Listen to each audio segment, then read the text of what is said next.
ഫ്ലേവറിനും just ഒരു കളറിനും വേണ്ടിയാണ്, ഒരുപാട് മുളക് പൊടിയുടെ ആവശ്യമില്ല. ഇനി നമുക്ക് ആഡ് ചെയ്യേണ്ട ഒരല്പം ഗരം മസാലയാണ്. നല്ല ഗരം മസാല, നല്ല ഫ്ലേവർ നൽകും ഗരം മസാല. ഇനി നമുക്ക് വേണ്ട ഒരല്പം കായമാണ്. നമ്മൾ സാധാരണ സാമ്പാറിലൊക്കെ ഇടുന്ന ആ ഒരു കായപ്പൊടി ഒരല്പം മതി. അതും ഈ പറഞ്ഞ പോലെ നല്ലൊരു ഫ്ലേവർ നൽകുന്ന ഒരു സാധനമാണ് കായപ്പൊടി. അപ്പോൾ ഇത്രത്തോളം കായപ്പൊടിയും കൂടെ നമുക്ക് ആഡ് ചെയ്യാം.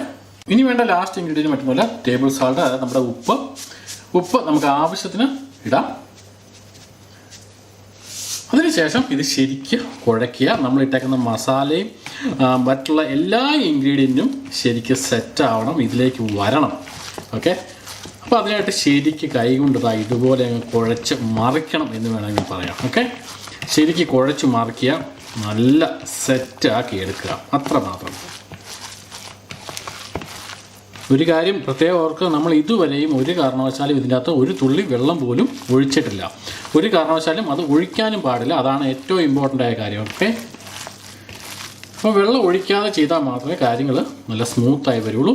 അപ്പോൾ ഇങ്ങനെ ഏകദേശം ഒരു 5 മിനിറ്റ് ഇതേപോലെ തന്നെ നമുക്കൊന്ന് വെക്കാൻ കുഴച്ച് കഴിച്ചിട്ട്, കാരണം ഇതെല്ലാം കൂടെ ഒന്ന് സെറ്റായി വരും. ഇപ്പോൾ ഏകദേശം 5 മിനിറ്റ് കഴിച്ചിട്ടുണ്ട്, ഇതെല്ലാം ഒന്ന് സെറ്റായിട്ടുണ്ട്. ഇനി നമുക്ക് ചെയ്യേണ്ടത് ഇതുപോലെ ചെറിയ ഉരുളകളായിട്ട് മാറ്റാം. നമുക്ക് ഇതുപോലെ കുഞ്ഞ് ഉരുളകളാക്കി മാറ്റി നമുക്ക് മറ്റൊരു പാത്രത്തിലേക്ക് മാറ്റാം. ഞാനിവിടെ മാറ്റി വെക്കുന്നു. ഒരുപാട് വലിയ ഉരുളകളാക്കേണ്ട ആവശ്യമില്ല, ചെറിയ ഉരുളകളാക്കി മാറ്റുക. ഇതുപോലെ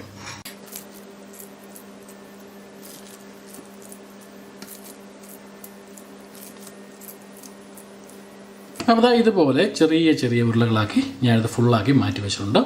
ഇനി നമുക്കൊരു കാര്യം ചെയ്യണം.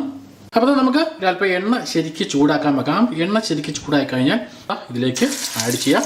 അതായത് ചെറുതായിട്ട് വറുത്തെടുക്കാം.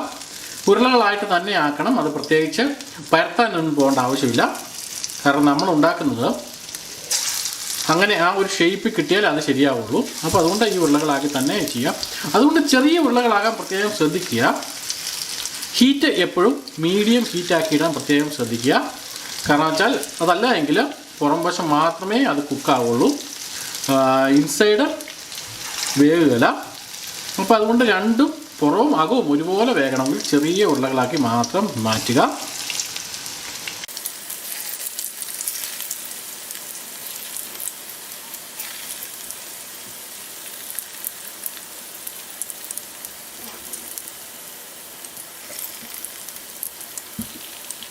അപ്പോൾ ഏകദേശം ഒരു 3 അല്ലെങ്കിൽ 4 മിനിറ്റിന് ശേഷം മാത്രമേ ഇതും ഒന്നും മറച്ചിടാവുള്ളൂ, അതല്ലെങ്കിൽ പൊടിഞ്ഞു പോകും നമ്മുടെ ഈ ഒരു ഉരുളകൾ.